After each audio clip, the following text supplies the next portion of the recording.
heka moja ni milioni 24. Hapa nyie eneo lenye thamani ya milioni 884 mmempa mtu kwa shilingi milioni 2, kwa sababu heka moja ina square mita 4060, si ndio Machuma?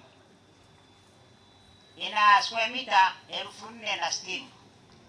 Piga 4060 mara 6, zidisha mara 37. Milioni 800 mmempa mtu kwa heka hizi, milioni hizi 2. Hayo mashamba babu zenu wangeyauza, msingeyakuta. Sasa chukua milioni 2 gawia heka 37, unaweza kukuta kila heka mmeuza shilingi 50 au 30. Hivi nyie hilo eneo mngepanda mikorosho mnagawa bure, msingepanda? Mkichanga hii hela ya hapa kijijini mkajaza mafuta, hilo eneo la vijana mkalima, mkapanda michungwa, maembe, baada ya miezi 6 mnauza machungwa, mnapeleka daa, unakuwa mradi wa vijana. Na huku mvua tunapata mara 2 kwa mwaka. Mkiweka michungwa ile hamwangaiki tena kumwagilia, mnapanda mwezi wa 9 mwishoni, mvua inanyesha mpaka mwezi wa 6 mwakani, mnapanda michungwa, maembe, mapapai. Na sasa hivi miradi tunapeleka kila kata kazi. Sasa hivi Segese kule kuna viwanda vingi, vijana wote wanapata kazi, mama wanapika chakula, bodaboda wanasafirisha abiria,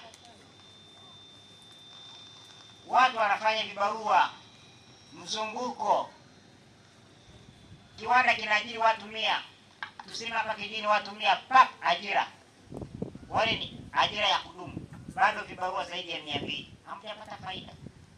Kwa mamlaka nilionayo, mwekezaji, nimevunja mkataba wa heka 37 kwa milioni 2. Tumeanisha maeneo ya huduma za jamii, makazi, viwanda, sawa, michezo na kila malisho, lakini ukienda katika mpango unakuta tayari wameuvuruga. Ndio unasikia wamemuuzia eka 20, eka 50 na kadhalika.